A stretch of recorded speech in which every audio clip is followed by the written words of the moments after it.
பகவான் ஒளிமுகம் காண அங்கு கற்பக தருவின் நெற்றியில் மலரும்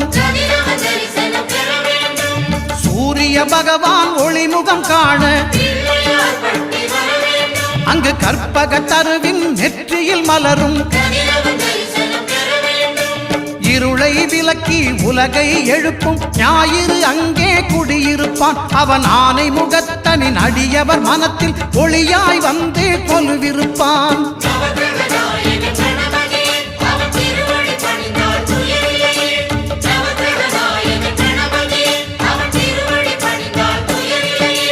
ஒன்பது கோளும் ஒன்றாய் காண